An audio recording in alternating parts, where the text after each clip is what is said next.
MLA Danam Nagender తీరుపై సర్కార్ అసంతృప్తిగా ఉందా? దానం నాగేందర్ వ్యవహారంపై కాస్త జాగ్రత్తగా ఉండాలని పీసీసీకి నేతలకు సీఎం రేవంత్ సూచనలు చేశారంటే అవుననే వార్తలు వినిపిస్తున్నాయి. ఇంతకీ దానం నాగేందర్పై పార్టీ ఎందుకు అసంతృప్తిగా ఉంది?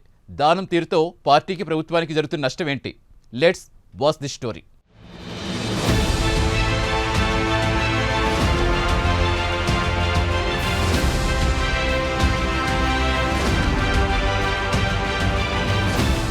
ఖైరతాబాద్ ఎమ్మెల్యే దానం నాగేందర్ సిటీలో మంచి మాస్ లీడర్ అనే పేరుంది. ప్రభుత్వంలో ఉన్నామా పార్టీకి నష్టం జరుగుతుందా అనే కాదు దానం స్టైల్.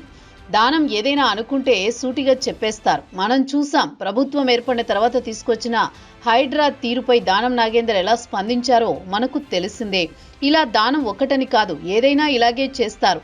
అయితే ఇప్పుడు దానం కొన్ని లీకులు ఇస్తున్నారట. ఆ లీకులతో పార్టీకి సర్కార్కి నష్టం జరుగుతుందట. ఇంతకీ దానం ఇస్తున్న లీకులేంటనే కదా మీరు అనుకుంటున్నారు.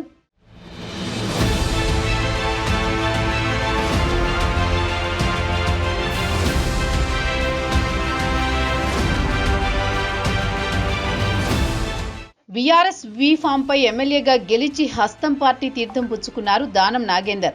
ఇంతటితో ఆగకుండా కాంగ్రెస్ పార్టీ బీఫామ్ పై సికింద్రాబాద్ ఎంపీగా పోటీ చేసి ఓడిపోయారు. ప్రస్తుతం రాష్ట్రంలో పార్టీ ఫిరాయింపుల అంశం హాట్ టాపిక్ గా నడుస్తోంది. మొత్తం 10 మంది ఎమ్మెల్యేలు పార్టీ ఫిరాయించిన దానం వైపే అందరి చూపు. దానంపై అనర్హత వేటు పడుతుందని లేదా దానం నాగేందర్ రాజీనామా చేసి ఉప ఎన్నికలకు వెళతారనే చర్చ ఒకవైపు సాగుతోంది. అధికార పార్టీ ఉప ఎన్నికలు వచ్చినా ఇబ్బంది లేదు, గెలుస్తామనే ధీమాలో ఉంది అంటూ పార్టీ సర్కార్ ఒకవైపు చెప్పుకుంటూ వస్తుంటే, దానం లీకులు మాత్రం పార్టీని డ్యామేజ్ చేస్తున్నాయనే చర్చ మొదలైంది.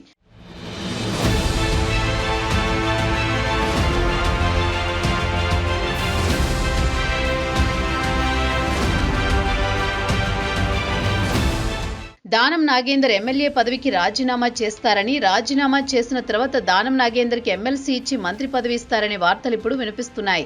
ఇది దానం స్వయంగా లీకులిచ్చి రాయిస్తున్నారనే చర్చ ఇప్పుడు పార్టీ వర్గాల్లో జోరుగా వినిపిస్తోంది. దీంతో దానంపై సీఎం రేవంత్ సీరియస్ గా ఉన్నట్టు సమాచారం. ఒకవైపు ఉప ఎన్నికలు వచ్చినా భయపడము, అధికార పార్టీయే గెలుస్తుందని పార్టీ ప్రభుత్వం చెప్తుంటే, దానం నాగేందర్కి ఎమ్మెల్సీ ఇచ్చి మంత్రి పదవి ఇస్తారంటే ఖైరతాబాద్ నియోజకవర్గంలో పార్టీ ఓడిపోతుందని, అందుకే దానంకి ఇవ్వరనే చర్చతో పార్టీకి మైనస్ అవుతుంది కదా, ఇలా లీకులిచ్చి రాయించుకుంటే ఎలా అంటూ సీఎం రేవంత్ దానంపై ఆగ్రహంగా ఉన్నట్టు సమాచారం.